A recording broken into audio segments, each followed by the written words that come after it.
Hello student, welcome to class 12th and today we will start our new chapter not for profit organization.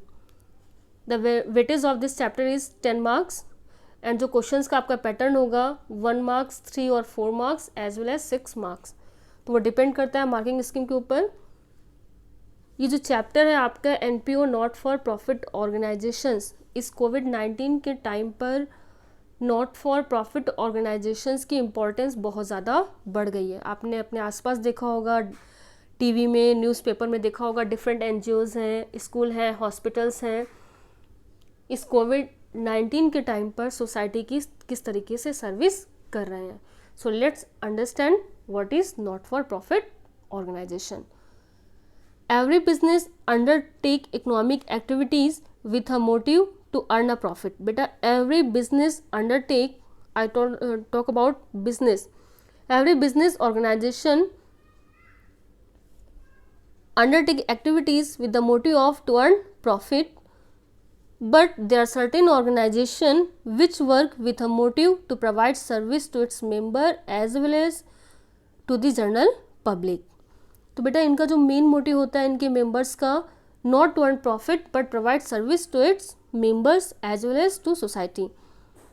And ये जो आपके organisations होते हैं, not for profit organisation are organisation which are set up for the welfare of society और for the promotion of art and culture in the society. And these are usually set up as a charitable institutions with the service motive. बेटा जो इनको manage कौन करता है, इनको trustee manage करते हैं. तो इनके जो मेन फंक्शन और फीचर्स हैं वो क्या हैं, सर्विस मोटिव है, not to earn profit and to provide service to the society. Such organisation जो इंक्लूड करते हैं school, hospitals, trade unions, religious organisation etcetera, and a one person or group of the individuals who govern और manage of NPO known as trustee. तो बेटा it may be one person, it may be group of the people. And if you will talk about sources of income, तो sources of income are donation, subscription, life membership fee, grant etcetera. तो from there they will earn money because इनका main motive service करना है, profit earn करना नहीं है. Characteristics और features of not for profit organisation, या फिर आप ये भी बोल सकते हो चैरिटेबल ऑर्गेनाइजेशंस के कैरेक्टरिस्टिक्स क्या क्या होते हैं. एंटिटी, इनकी सेपरेट लीगल एंटिटी होती है बेटा फ्रॉम इट्स मेंबर, अपने मेंबर से अलग इनकी क्या है, सेपरेट लीगल एंटिटी. पर्पस क्या होता है, क्यों बिल्ड किए जाते हैं, जस्ट अभी हमने डेफिनेशन से लर्न किया है. For the motive of to serve society, rendering service के लिए होते हैं ये, not for the earn profit. Then ownership, charitable, जो इनकी ऑनरशिप होती है चैरिटेबल सोसाइटी और ट्रस्ट की फॉर्म में इनकी ऑनरशिप होती है. It may be one person or group of the person. Financial statement, profit organisation they are preparing profit and loss account, balance sheet, cash book. And not for profit organisation they prepare receipt and payment account, income and expenses account and balance sheet. बेटा जो fund है कहाँ से ये receive करते हैं, just अभी आपने लर्न किया था, from donation, from subscription, life membership fee etcetera. तो ये है हमारे चैरिटेबल ऑर्गेनाइजेशन और not for profit organisation. Main motive क्या है इनका, to serve society, different type of NGOs, hospitals. और इस टाइम पर कोविड-19 के टाइम पर आपने बहुत सारे एग्जाम्पल देखे होंगे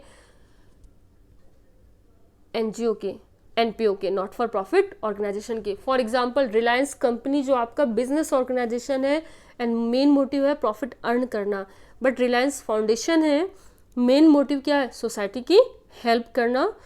एंड जो आपका रिलायंस फाउंडेशन है वो कौन सा फॉर्म है, NPO की फॉर्म में है, not for profit organisation. So let's understand जो हमें अकाउंट्स जो बनाने होंगे. फर्स्ट अकाउंट होगा receipt and payment account, and then आपका जो मेन अकाउंट होगा receipt and payment account. Second है income and expenditure account and balance sheet. And बेटा today we will learn about receipt and payment account. Receipt and payment account, receipt and payment account is a summarized cash book for a given period. It is a summarized cash book for a given period. And this is a summary of cash transaction as in the cash book Not for profit organization prepare receipt and payment account at the end of the year.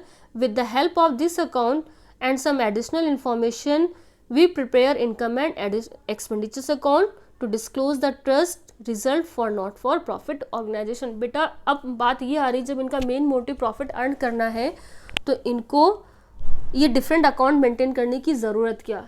इनको different sources से fund मिलता है, लोग जो domestic है हमारे country में लोग डोनेट करते हैं, इसके अलावा इंटरनेशनल से इनको सब्सक्रिप्शन मिलता है, आउटसाइड कंट्रीज से इनके पास फंड आता है, डोनेशन आता है।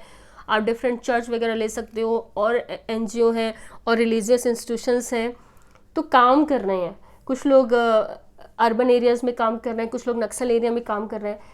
तो गवर्नमेंट को रिपोर्ट देनी होती है, रिकॉर्ड देना होता है कि इनके पास जो फंड है वो कहाँ से आया। हो सकता है वो फंड कहीं इलीगल सोर्सेज से तो नहीं आया, तो इनको भी अपने इनकम और एक्सपेंडिचर का एक रिकॉर्ड मेंटेन करना पड़ता है, और for that they are preparing receipt and payment account, income and expenditures account and profit balance sheet.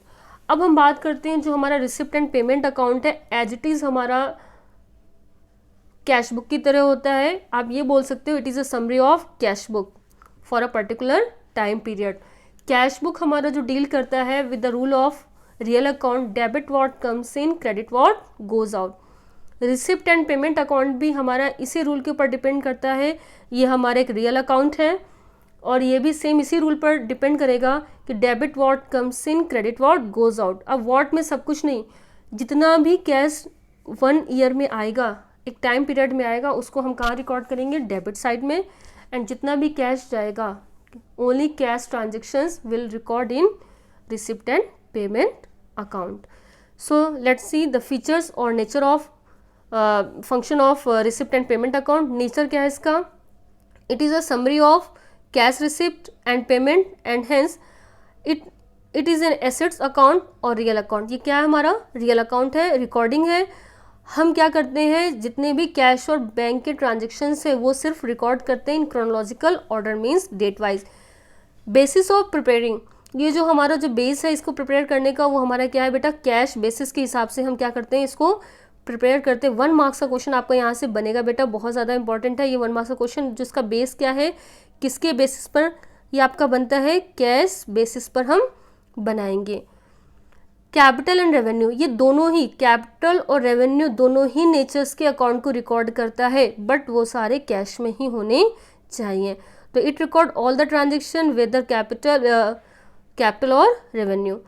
Period is prepared for 1 year or 12 month. Accounting years के लिए बनता है opening and closing balance. Opening balance of this account is the cash in hand and cash at bank at the beginning of the accounting year. And जो closing balance, जो हमारा closing balance होगा इसका, cash in hand and cash at bank at the end of the accounting period. तो ये हमारे main इसके features हो गए हैं। नेचर क्या है इसका? नेचर है it is a real account, और जो इसके जितने भी रूल रेगुलेशंस होंगे वो किस पर बेस होंगे बेटा? रियल अकाउंट के रूल पर बेस होंगे। Debit what comes in, credit what goes out. अगर आपको कैश बुक अच्छे से बनानी आती है तो इसमें कोई भी प्रॉब्लम नहीं आने वाली। Let's see the format of a receipt and payment account. तो ये जो हमारा रिसिप्ट एंड पेमेंट अकाउंट का हमारा बेटा ये फॉर्मेट है। डेबिट साइड में you will record receipt and credit side you will record payment. तो debit side receipt, amount, payment and amount, particulars, amount, debit side and credit side. In receipt amount, receipt side, first of all you will write opening balance of cash in hand as well as cash at bank, opening balance of cash in hand as well as cash at bank, and then you will write here subscription, journal donations, entrance admission fee, general grant, कोई subscription है, sale of old newspaper, interest on investment, मतलब जितनी भी आपकी receipt होगी during 1 accounting year that you will record in debit side. अब अगर आप कोई पेमेंट है आपका 1 अकाउंटिंग ईयर में, but it may be capital payment, it may be आपका रेवेन्यू पेमेंट, बट सब कुछ किस में होना चाहिए? कैश में होना चाहिए। Credit transactions you are not going to record in receipt and payment account. Cash book का ही रूल यहाँ पर लगेगा। तो अगर हमारे पास कोई निगेटिव बैलेंस है तो वो आप रिकॉर्ड करोगे बैलेंस बीडी में। Then salary, rent, postage expenses, newspaper, repair, audit fees, building purchase, investment, building purchase, furniture purchase, यानी कि कोई भी अगर आपने पेमेंट किया है कैपिटल नेचर का है या फिर रेवेन्यू नेचर्स का है, कोई भी एक्सपेंडिचर्स हैं कैश में होने चाहिए, that you will record on the payment side. Last में अगर हमारे डेबिट साइड जो हमारा बैलेंस अगर बचता है, क्रेडिट साइड में आता है हमारा बैलेंस, तो वो हमारा होगा positive balance of cash in hand as well as cash at bank. अगर हमारा क्रेडिट साइड ज़्यादा है और बैलेंस किस तरफ हमारा आता है, डेबिट की तरफ अगर हमारा बैलेंस आता है, तो ये हमारा ओवरड्राफ्ट होगा। तो बेटा ये हमारा फॉर्मेट है cash receipt and payment account का। सिंपल सा रूल है, debit what comes in, credit what goes out. All the cash transactions, receipt of cash transaction will be recorded on debit side and all the payment of cash transactions will be recorded on credit side. अब बेटा हम एक questions लेते हैं और उससे solve करते हैं। ये बहुत ज़्यादा इंपॉर्टेंट है, इस साल भी 2020 में बोर्ड एग्जाम में आया हुआ है। क्वेश्चन नंबर 14 है ये। एंड क्वेश्चन हमारा क्या देखिए, from the following particulars relating to the Shyamji charitable society prepare receipt and payment account for the year ending 31 March 2019। हमें क्या बनाना है, रिसिप्ट एंड पेमेंट अकाउंट बनाना है 2019 के लिए। तो बेटा सबसे पहले हम क्वेश्चंस में देख लेते हैं हमारे पास क्या क्या इन्फॉर्मेशन है। Cash in hand, cash at bank, subscription है हमारे पास, donation for building, miscellaneous receipt है, लॉकर रेंट है, इंट्रेंस फी है, ये सारी हमारे पास इंफॉर्मेशन है। अब हमें करना क्या होगा कि जो हमारे रिसिप्ट हैं that we will record in debit side and जो हमारा पेमेंट है we will record on credit side, payment side. तो हम देख लेते हैं कैश इन हैंड, हमारा ओपनिंग बैलेंस है कैश इन हैंड का 16,000। We will write in receipt and payment account to balance B D cash 16,000 and bank 28,000, total कितना है हमारा 44,000। एंड देन सब्सक्रिप्शन, बेटा सब्सक्रिप्शन भी हमारी क्या है, रिसिप्ट है, कैश आया है, इंक्लूडिंग 11,000 फॉर 2017-18। बेटा इसका जो हमें क्या करना है, कोई भी एडजस्टमेंट नहीं करनी, टोटल जितना भी रिसीव्ड हुआ है वो सारा का सारा हमें रिकॉर्ड करना है। तो हमें टोटल कितना रिसीव्ड हुआ है 60,000, that we will record. Adjustment हम कहाँ करेंगे, इनकम और एक्सपेंडिचर अकाउंट में। तो ये हमने टोटल 60,000 जो हमें करंट ईयर में टोटल कैश कितना रिसीव्ड हुआ है वो हमने लिख दिया।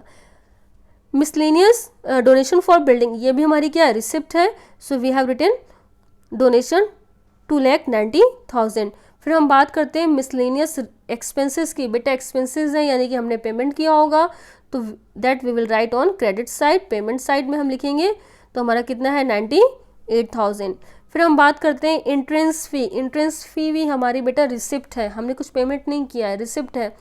वो कितनी है हमारी 41,000, वो भी हमने डेबिट में रिसिप्ट साइड में रिकॉर्ड कर ली। अब हमने क्या किया, हमने सारे डेबिट का टोटल किया। तो डेबिट का जो टोटल है वो ज़्यादा है 4,67,000, दोनों साइड हमने टोटल लिख दिया 4,67,000। टोटल में से हमने क्या किया, 4,67,000 में क्रेडिट की 98,000 हमने लेस किए, तो हमारे पास जो बैलेंस आया है वो है 3,69,000 और इसको हम लोग लिखेंगे by balance CD। Same cash book की तरह प्रोसेस है इसको बनाना, सिंगल कॉलम कैश बुक की तरह। रूल जो हमारा अगेन याद रखना, debit what comes in, credit what goes out, all the cash transaction will be recorded on debit side and payment of cash will be recorded on credit side. और ये आपका बहुत ज़्यादा इंपॉर्टेंट टॉपिक है। I hope you understand.